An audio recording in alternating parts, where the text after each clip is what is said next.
Welcome to the Science of Well-Being. My name is Jonathan Felix. What if I told you that the things society tells us will make us happy, the bigger house, the perfect relationship, the dream job, actually account for only 10% of our well-being? Research reveals something fascinating.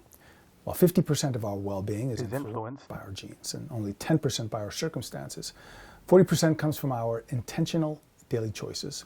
Studies show that healthy lifestyle choices can counter genetic risks by up to 62%, while unhealthy habits can amplify those same risks by 78%.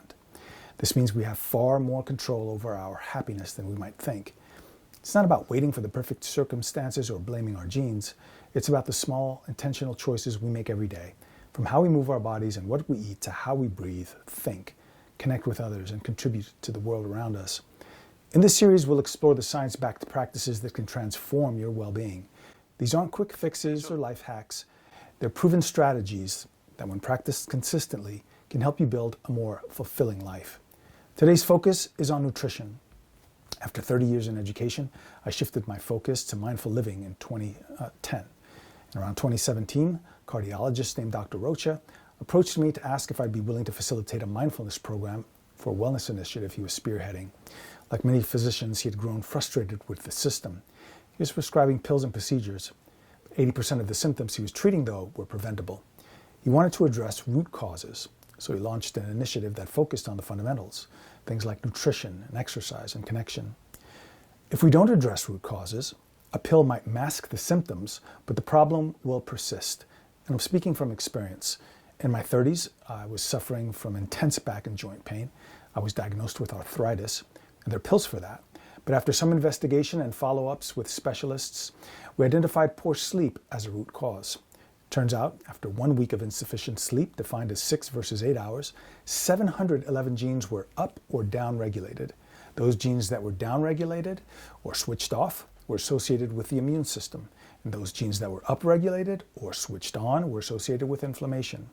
Now, I could have taken non-steroidal anti-inflammatory drugs, but I started with a sleep study. And turns out I had sleep apnea. Improving my sleep hygiene helped address one of the root causes. A change in diet addressed a second root cause. At the time, I was still addicted to the typical Western diet, high in red processed meats like bacon, salami, hamburgers, steak, fried foods, sugary sports drinks, sodas, ice cream, cookies, refined carbohydrates, pastas, breads, pizza, white rice, and ultra-processed foods. The Western diet contributes to obesity, insulin resistance, and inflammation. It raises cytokine levels, which are pro-inflammatory molecules. And if I continued eating the donuts and drinking coffee with the syrups and sugars for breakfast, having fast food for lunch and ultra-processed foods for dinner, the inflammation was not going to go away. When I dialed in sleep and nutrition, not only did the inflammation disappear, mobility and recovery improved, my moods improved, my mind was clear, my blood sugar levels were stable, and there were no midday energy crashes. I was more alert. The abdominal fat around my waist disappeared. I was stronger. I slept better. I felt less anxious. I experienced fewer bouts of anger and sadness. And I want to review a few key neuroscience concepts that might help. There's a brain structure called the basal ganglia, which mediates what's called a go, no-go brain. It either initiates or suppresses action. You want to train it to say go to those foods you know to say go to, and no-go to those foods you know to say no-go to. What I found is that most audiences know what to eat and what not to eat. Knowledge isn't the obstacle, execution is. So it may help to think of the brain as modular. It's made up of systems and subsystems. There's the limbic system. This includes brain areas like the nucleus accumbens and amygdala, which trigger emotion and drive reward. Then there's the executive control system, which includes the prefrontal cortex and the frontal-parietal cortex. These regions are associated with executive function, long-term planning, and self-discipline. Then you have the anterior cingulate cortex. This region mediates conflicts between the limbic and executive control systems. It helps maintain balance between systems. So imagine a round-table discussion inside your mind where each part has a voice. The key is not to silence or censor any voice, but to identify the need behind it. So an internal mediation might go something like this. You're at the grocery store, you pass the bakery, you see the cookies. The limbic system might say, hey, oh, those cookies look good. What do you say, guys? How about a little reward after a tough day? The prefrontal cortex interjects, yeah, hey, slow down, I get it. we had a long day, but we set this intention to build a stronger, healthier body, or to lose weight or improve our mood or whatever the goal was. The anterior cingulate cortex might interject. These are valid points. Small rewards can be satisfying, but will eating this bring us closer to our goal or set us back? What do you guys think? If there's integration, there might be agreement and compromise. Something like, well, okay, what if we grab something healthy but satisfying? Now, there's a brain structure within the anterior cingulate cortex called the anterior midcingulate cortex, which is the seat of what we call tenacity or willpower. This hub is activated whenever, one, there's a challenge, and two, there's some resistance to taking on that challenge. So intentionally doing things you do not want to do increases the volume of the anterior midcingulate cortex and strengthens the underlying networks. The anterior midcingulate cortex is like a drill sergeant. He doesn't play, but he is most responsible for holding me accountable and for getting things done. There's a retired Navy SEAL, author, motivational speaker named David Goggins. He is the embodiment, the voice of the anterior midcingulate cortex. If the anterior midcingulate cortex could talk, it would sound a lot like David Goggins. And I think that's why he's such a powerful and needed voice. And what he says sounds very familiar to the anterior midcingulate cortex. It resonates because he's speaking for that let's get it done part in the brain. The one that champions strength and self-respect and self-love and self-discipline and the power that comes with self-mastery, mastery over the mind and its lusts and desires and passions. You're going to need that voice to get you to the next step, which is automaticity. It's important to note that the brain wires for habit. To be successful, we want to leverage the power of habit. Habits promote efficiency. They're automatic. We don't have to think about tying our shoes, for example. By contrast, goal-directed behaviors like learning how to prepare nutrient-dense meals are going to exact higher computational costs at first. With time, however, automaticity will allow the brain to free up attentional and decision-making resources. So that's the good news. Eating well can be automated through habit formation, which reduces the need for constant mental discipline or internal mediation. But initially, you're going to have to get real with yourself. For me, I didn't want to change my diet. The ultra-processed foods I loved were affordable, engineered to taste good, readily available. They had a long shelf life. I grew up on those foods. There was nostalgia, fond childhood memories, little jingles I could still recall, and a deep emotional connection to many of these brands, so I get it. I would have resisted a talk like the one I'm about to deliver if my father hadn't gotten sick. At 30, he was diagnosed as pre-diabetic. It progressed to diabetes in his early 40s. He started taking insulin. His pancreas couldn't meet the body's insulin demands due to prolonged overwork, damage from years of high blood glucose levels. In his 50s, his kidneys failed, and the kidneys are responsible for filtering waste, for balancing electrolyte levels, for regulating blood pressure, producing hormones that control red blood cell production. So he started dialysis. Hemodialysis is typically done 3 to 4 times a week for about 3 to 5 hours per session. But the disease kept progressing. He lost circulation to his toes. They were amputated, and one leg was amputated and the other. He was wheelchair bound. He lost most of his sight, his hearing. He had Bell's palsy, which paralyzed part of his face. Then he suffered a stroke, which left him paralyzed and mute. The final stroke killed him, and he died at 63. Witnessing my father's struggles, how each complication spiraled into another until his body could no longer keep up, might seem like a powerful wake-up call. He could have pivoted in his 30s or 40s. His doctors warned him. But facts alone don't drive change. Again, the brain wires for habit. We cling to familiar comforts, rationalizing our choices in countless ways. In their book, Immunity to Change, Harvard professors Robert Keegan and Lisa Laskow-Lahey shared a startling statistic. A study showed that when doctors tell heart patients they will die if they don't change their habits, only 1 in 7 will be able to follow through successfully. To illustrate this, consider a 2024 study confirming a link between cancer and at least 10 types of popular ultra-processed foods, everything from ice cream and sausages to white bread and breakfast cereals. All these were my favorite foods. The comments section of an article discussing these findings showcased the thinking of the 6 in 7 who resist change. So I'm going to share 10 common excuses that were posted, and my father used most of these. I didn't have the skills then to point out the logical flaws and present the counterarguments then, but I do now. So here's the first one. I'm not giving up my Captain Crunch and whiskey. Let's deconstruct this one. This statement implies an all or nothing mindset. And we'll dive deeper into mindsets and logical fallacies in another episode. But this is a good example of a cognitive distortion. All or nothing thinking. If I have to give up all my favorite foods, then I won't make any changes at all. It's all or nothing. It assumes that enjoyment and health are mutually exclusive. And there are a few flaws with this argument. Number one, it's not about giving up everything you love, but about finding balance. Improving your diet doesn't mean never having a treat. It means reducing the things that harm you and increasing the things that nourish you. Second, it ignores consequences. The real question isn't whether you give up ultra-processed breakfast cereals and whiskey, but whether you're willing to accept what they bring: chronic inflammation, metabolic disease, brain fog, poor energy levels. It's also an example of short-term thinking. It's easy to focus on momentary pleasure. What about the long-term cost? Are 5 minutes of crunchy, sugary goodness worth years of poor health? Motivational speaker Jim Rohn says, failure's subtle. You're not going to get sick from eating Captain Crunch and drinking whiskey in a day, or in a week, or in a year. It's incremental. It's subtle.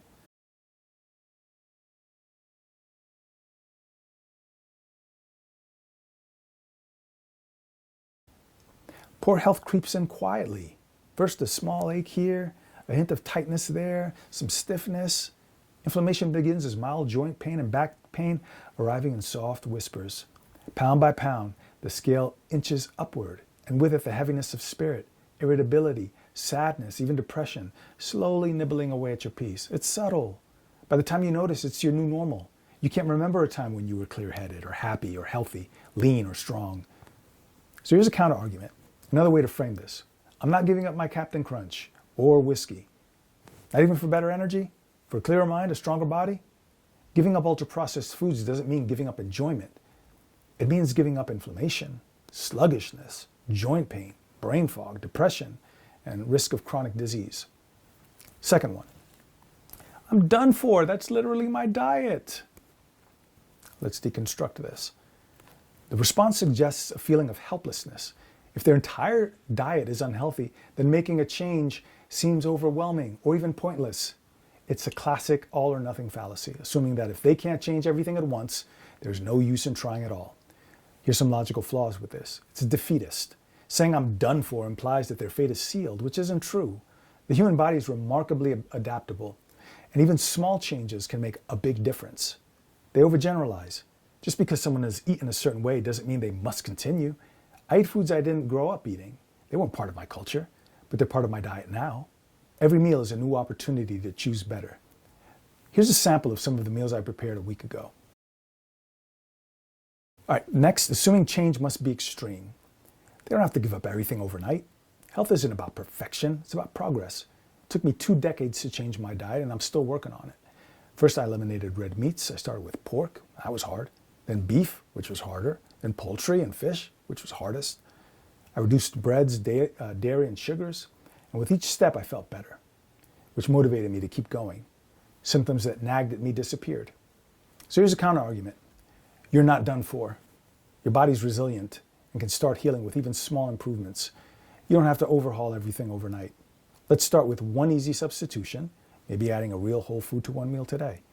You'd be surprised how much even a small step in the right direction can do. It's the third one. Not sure following this diet will necessarily make you live any longer, but it'll probably make you feel like you did. Let's deconstruct this one. This is deflection disguised as humor. Instead of engaging with the idea that a healthier diet improves quality of life, the person downplays it with sarcasm. The implication is that eating well might make life feel longer in a negative way, as if it's a dull, restrictive experience. But here's some logical flaws. They're ignoring quality of life. Even if we set aside longevity, diet has a huge impact on how we feel day to day. Who wants to be alive but exhausted, in pain, struggling with chronic issues? Then there's a straw man argument. The phrase, make you live longer, sets up an unrealistic expectation. Diet isn't a magical life. It's not a magical life extender, but it significantly reduces the risk of disease and increases vitality. And there's a misconception here about dieting. A healthy diet isn't about suffering, it's about thriving. Eating nourishing foods doesn't mean deprivation. It means energy, clear thinking, and enjoying life more, not less. The foods we eat affect brain chemistry, and what affects the brain affects mood. So they're brain foods and building blocks. So tryptophan is an essential amino acid and a precursor to serotonin, which influences mood and sleep. Foods naturally high in tryptophan are whole wheat, potatoes, lentils, oats, pumpkin seeds, eggs, spinach, beans, and turkey.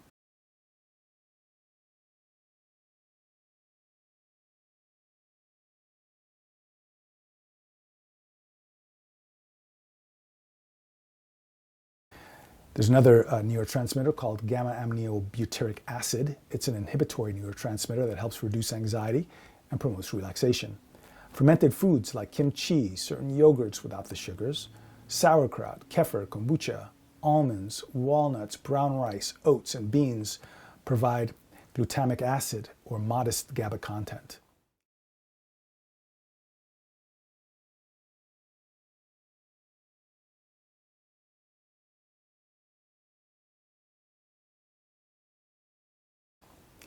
Dopamine influences motivation and reward. Norepinephrine affects focus, both derived from tyrosine.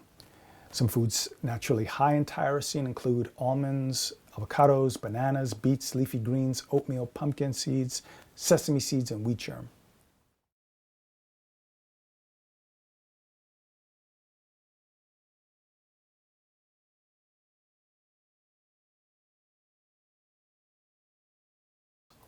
So acetylcholine, another neurotransmitter, supports memory and alertness.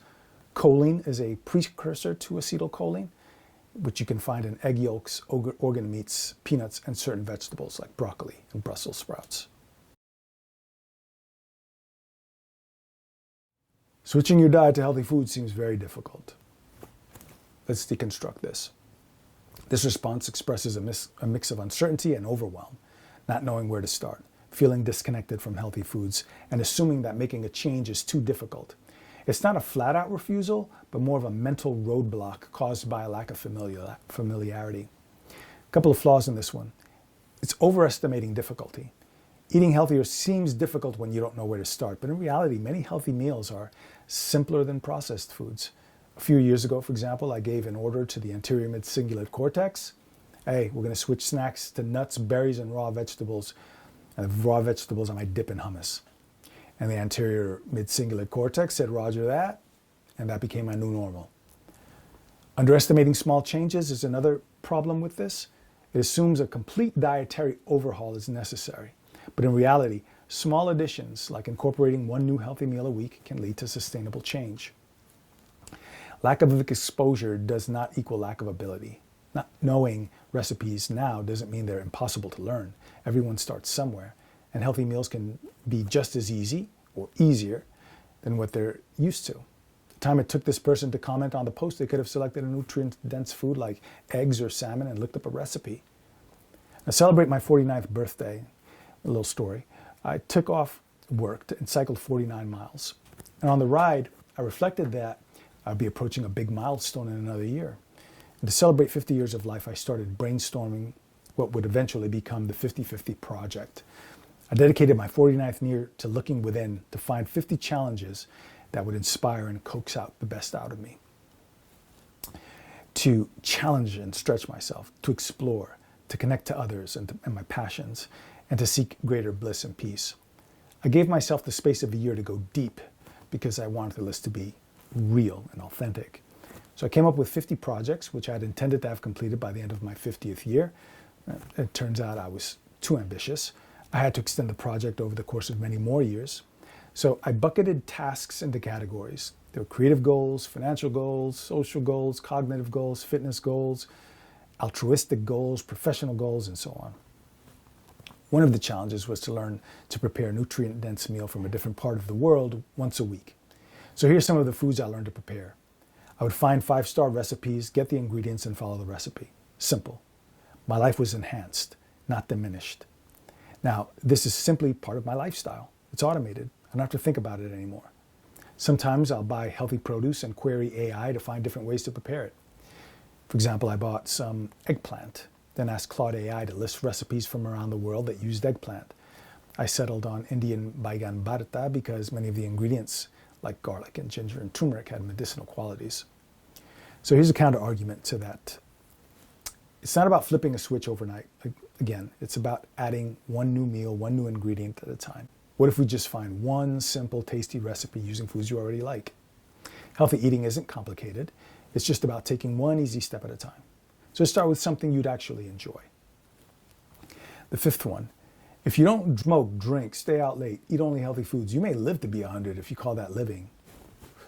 Let's deconstruct this. This is a classic false dilemma. It frames the choice as either living a long, dull, joyless life or indulging in every vice and truly living. It also plays into the misconception that health means restriction and deprivation rather than enhanced well-being. A couple of flaws here. There's a false choice. Healthy living doesn't mean removing all pleasure from your life. You can still enjoy socializing, delicious food, and fun experiences while prioritizing well-being. And there's short-term versus long-term thinking, which we've seen before. This argument assumes that pleasure in the moment is worth long-term suffering. But poor health leads to fatigue, pain, and other illness, robbing you of the ability to enjoy life fully now and tomorrow. Then there's quality over quantity. The real question isn't just how long you live, but how well you live. What's the point of living into old age if you're burdened with preventable diseases, dependence on medication, and so on? So here's a counter-argument. It's not about avoiding fun. It's about maximizing your energy, strength, and joy. Eating well and taking care of yourself doesn't take away from your life. It gives you more of it, more adventure, more movement, more clarity, more time to enjoy the things and people you love, more opportunities to contribute and to inspire. So if you think a healthy life isn't worth living, maybe you haven't experienced how good it can feel yet. There's another important consideration here. I'm a father and an educator. Children observe and watch what I say and do, and I take this responsibility very seriously. Children practice what they see. It's imperative that I model what I teach. Educators have influence. The boys are looking for men they can respect and want to emulate. So even at 53, I can physically outperform than most men half my age. It's not a brag, it's a fact. My 12-year-old son challenged me to try and pass the Navy SEALs physical fitness test. Then my nephew invited me to try the Air Force Special Forces test. And I ended up creating a fitness test made up of elements that I pulled from Special Forces training units, not only in America, but from teams around the world. And I'll share the results, the research, and the protocols in another video on exercise.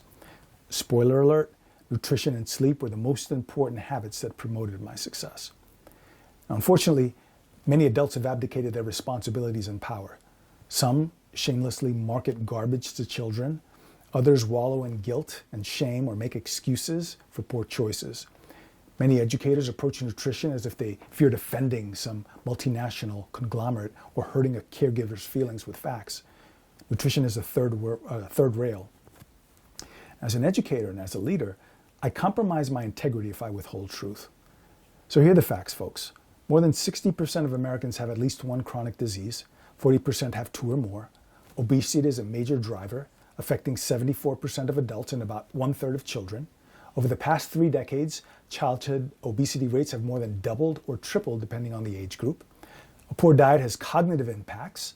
A study published in the Journal of American Medicine, Pediatrics, showed prediabetes has doubled among 12 to 19-year-olds.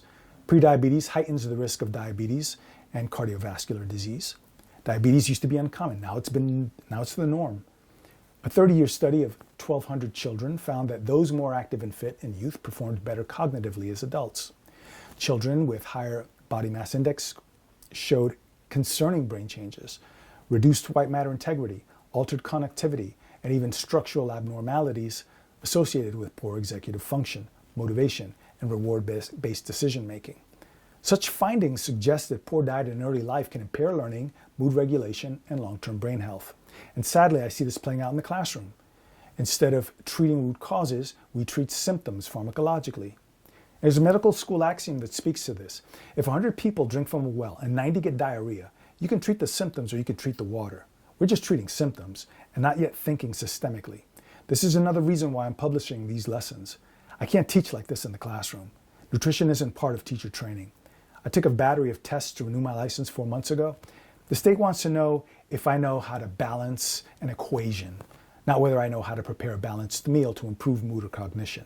They'll test if I can find a synonym for inflammation, but not what supplements or foods to eat to dial down inflammation.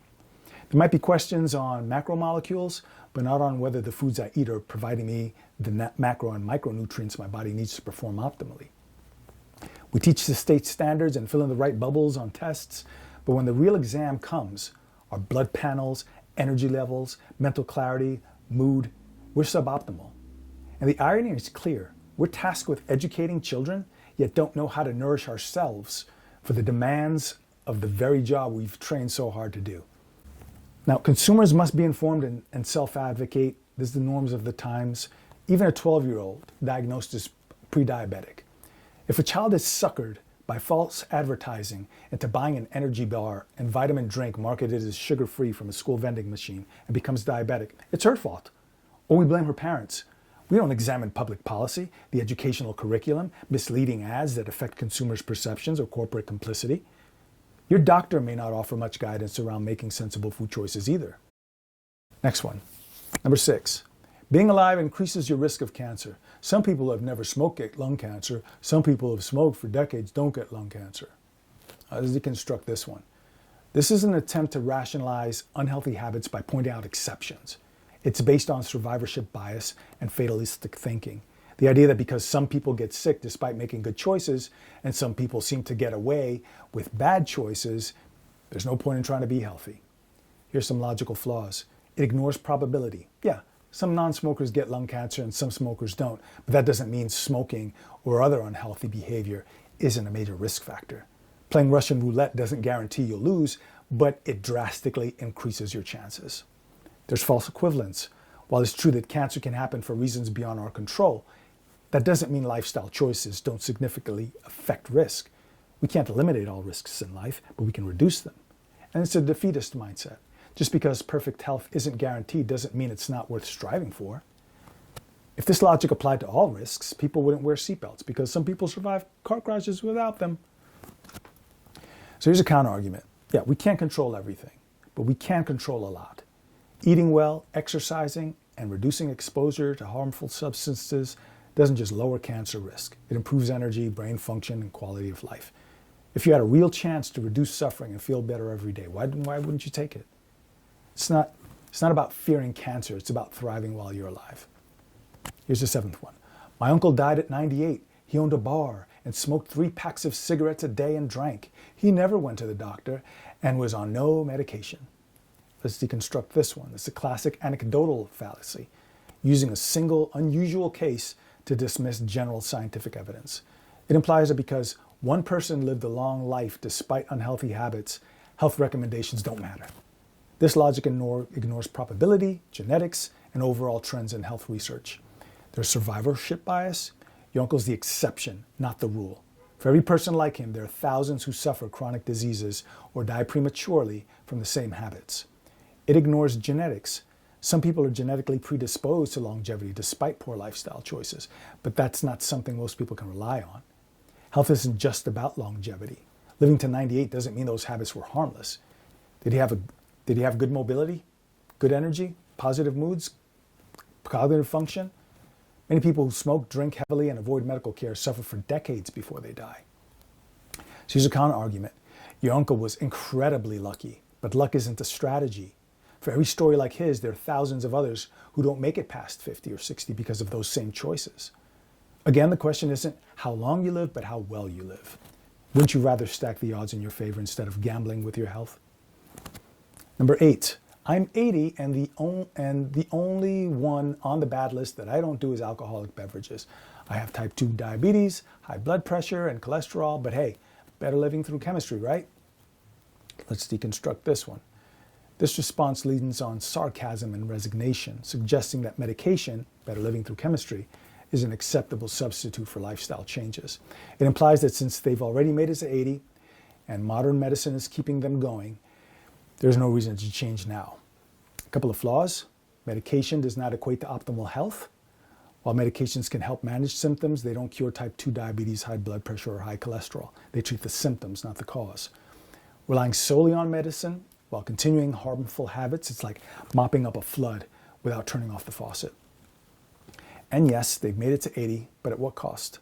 Chronic disease often means a life filled with doctor visits, fatigue, mobility issues, increased risk of stroke, heart attacks, and complications. It's not too late to improve. The assumption that change wouldn't make a difference at 80 is false.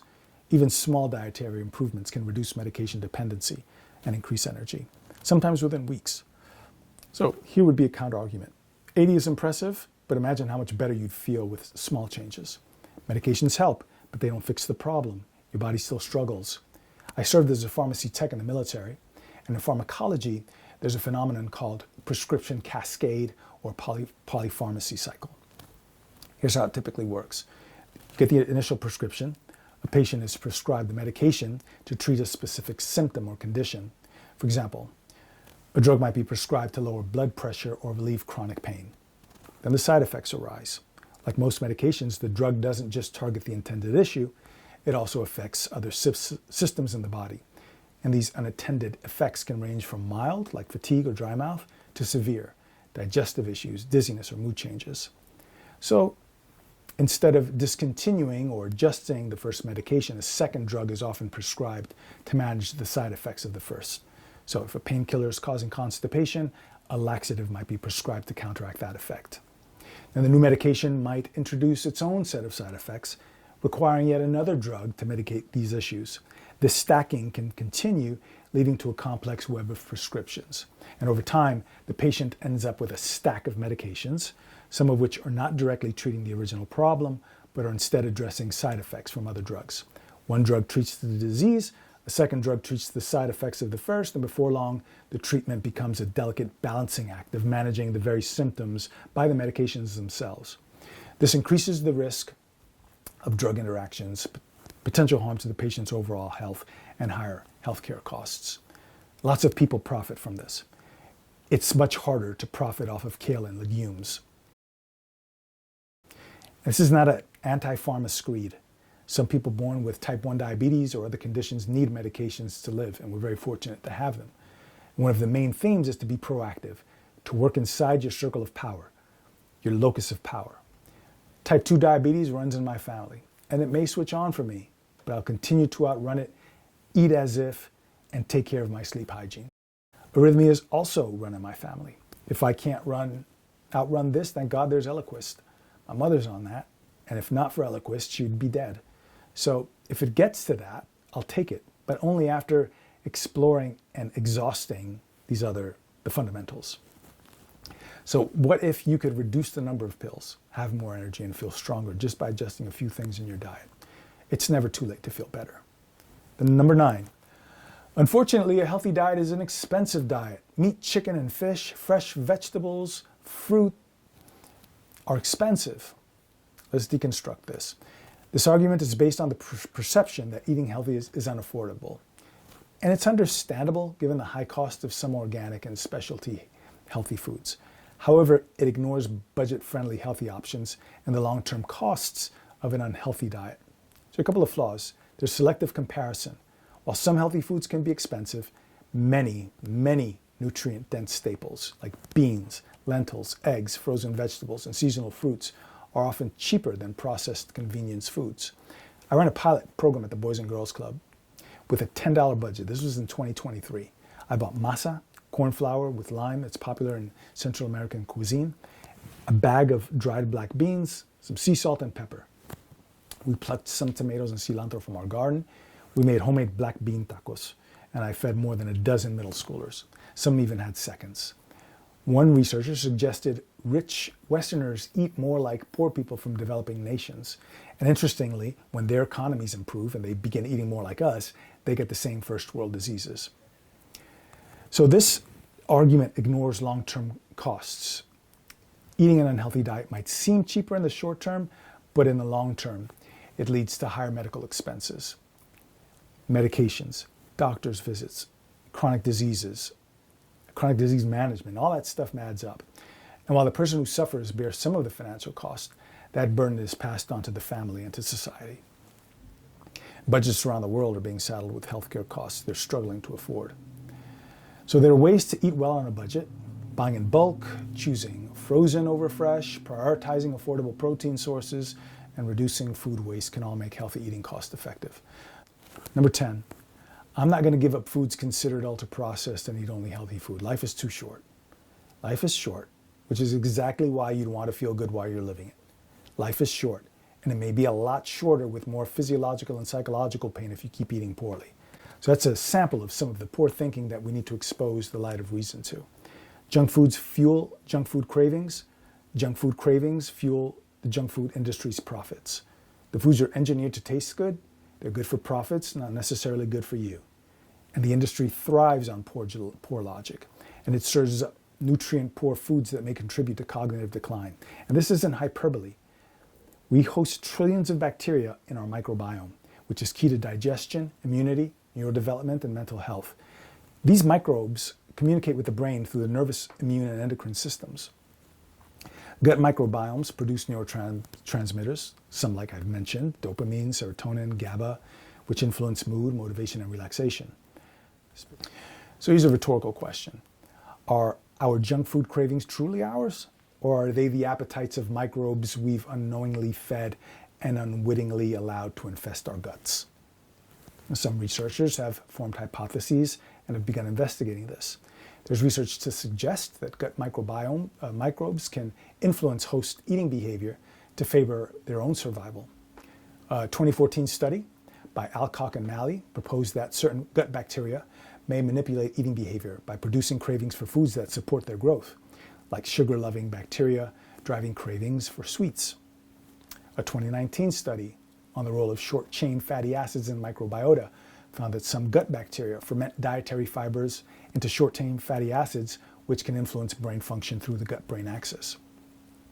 An imbalance caused by high sugar, high fat diets can shift microbial populations toward those that may increase cravings for unhealthy foods. A 2017 study found that high fat and high sugar diets can increase dopamine release in brain regions associated with reward. Certain microbes may contribute to this effect by promoting neurochemical signals that reinforce unhealthy food consumption patterns. And a 2011 study found that dietary patterns can rapidly alter the composition of gut microbiome within days, meaning frequent consumption of junk food that could quickly shift microbial populations toward those that thrive on processed ingredients, reinforcing the cycle of craving and consumption. Now, facts don't drive change, and logic and reason will appeal to some, but not to others. Some people with 6 out of 7 thinking double down.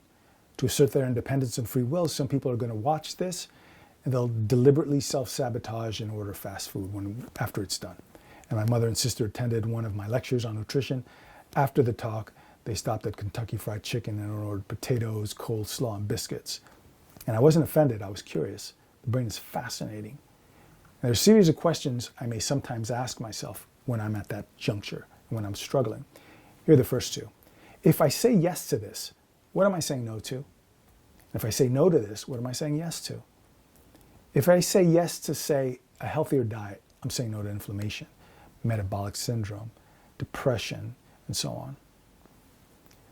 Another question, what is blocking me? What are my competing commitments, my noble obstacles?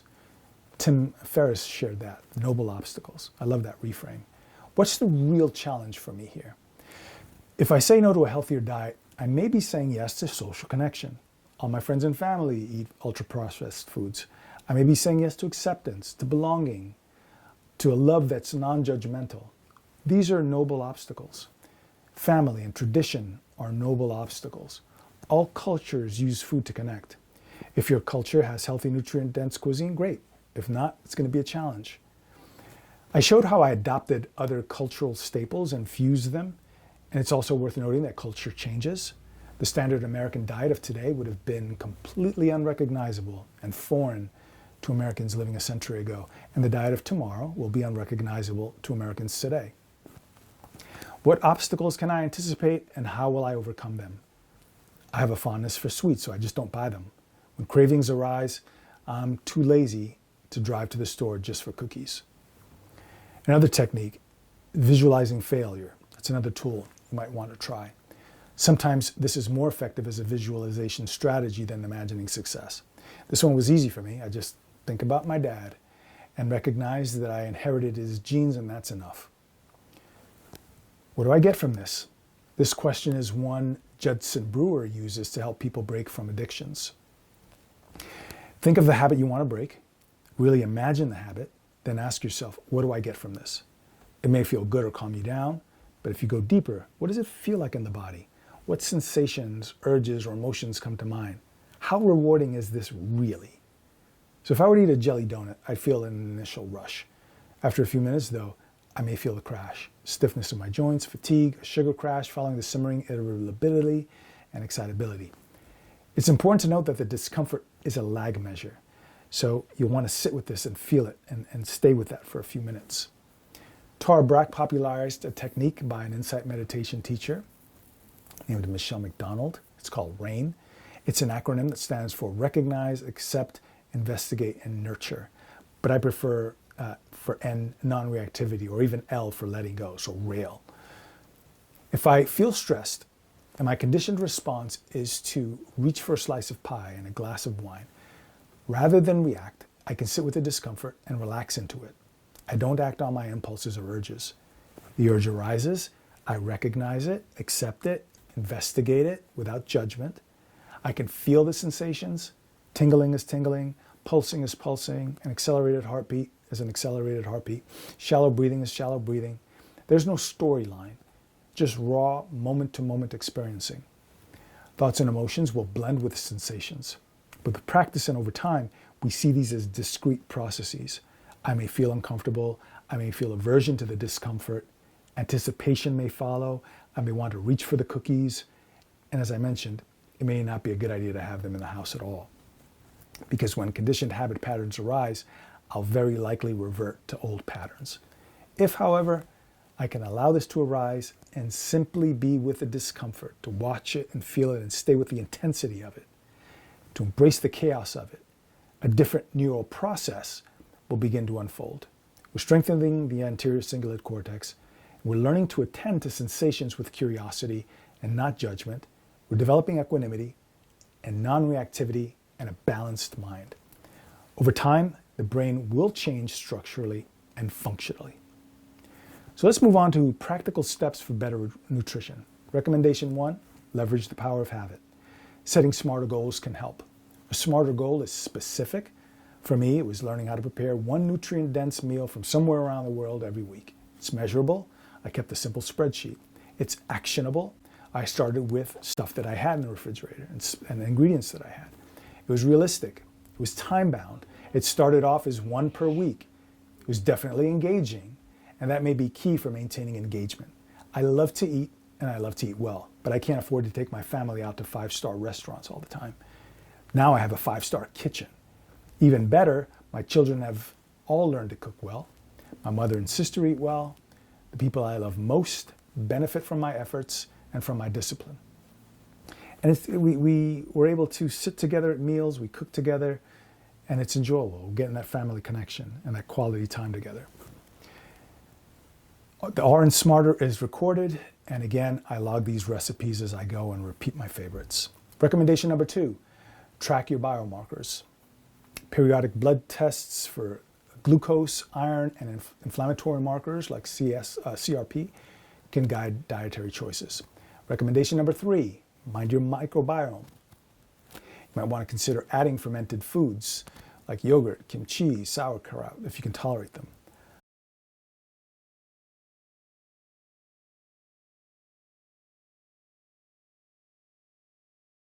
Recommendation number 4, eat like a monk or a nun. Every year or so, I may do a multi-day, 10-day, week-long, 2 weeks, maybe 20-day meditation retreat. We have breakfast and lunch, and that's our last meal. And we'll fast for the rest of the day. So it's intermittent fasting before it became popular. And intermittent fasting can benefit metabolism and gut health. Recommendation number 5, focus on whole foods. Load up on vegetables, fruits, legumes, whole grains, lean proteins, or plant-based alternatives. Say go to these foods. Recommendation number 6, limit ultra-processed products. And I'm reluctant to call some of them food. They are like products. They're engineered edibles.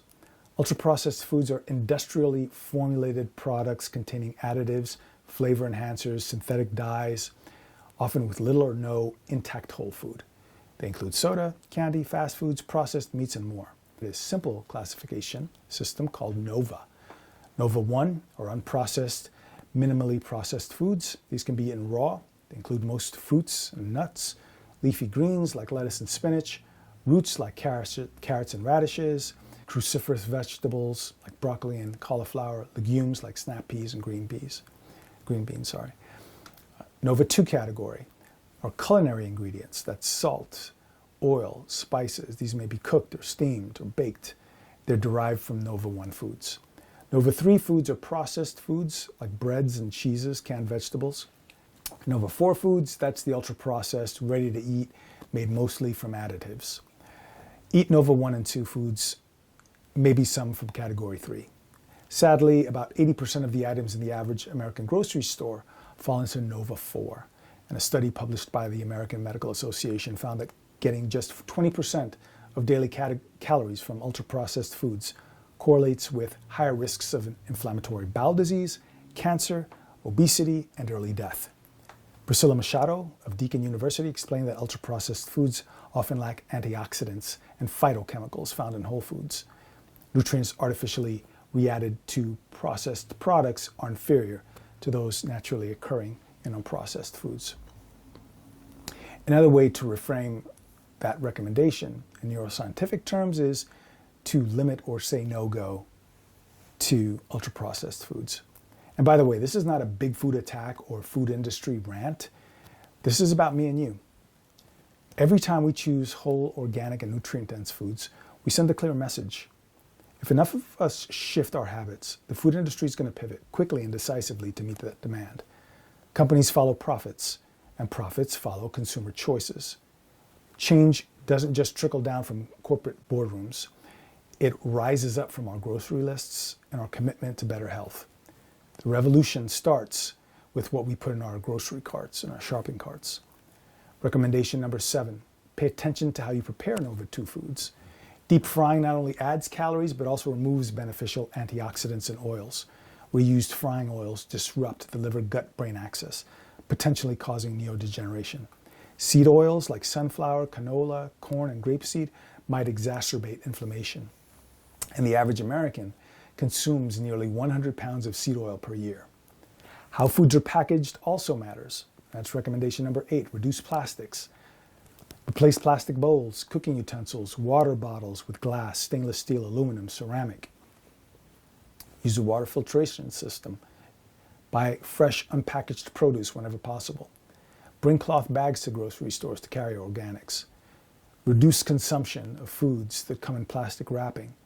If there's an option to purchase an item in a bottle, can, cardboard, or non-plastic, choose that. Examine your kitchenware, the tea kettles, the juicers, the coffee pots, and replace, if possible, with different material that don't have plastic. Avoid drinking from plastic water bottles. Eating from plastic containers, especially plastic microwavable containers, can be dangerous. A lot of food is contaminated with environmental toxins. Microplastics are found in bottled water, food packaging, and everyday products. Researchers detected microplastics in liver, kidney, and brain tissue. And chemicals in plastics have been linked to reproductive harm and neurodevelopmental disorders. So the way it works is these plastics start to clog up the blood vessels in the brain, and that can lead to neurodegenerative diseases. Recommendation number 9, educate yourself. Many so-called natural or organic products contain synthetic additives, sugar by other names, colors, thickeners, emulsifiers, and so-called natural flavors, which is a term with no standard legal definition. Unfortunately, in the United States, we haven't established clear requirements for these so-called natural claims. This marketing confuses consumers who believe they're making healthy choices. According to the U.S. Food and Drug Administration, a product can be labeled sugar-free if it contains less than 0.5 grams of sugar per serving. This includes both natural and added sugars. So even if it contains small amounts of sugar, it can still legally be called sugar-free if the serving size is small enough. And manufacturers often use alternative terms for sugar, even in products labeled sugar-free. Some examples include sugar alcohols like sorbitol, xylitol, erythritol, which are not technically sugars, but can still impact blood sugar to various degrees. There are natural sweeteners like honey, agave, nectar, molasses.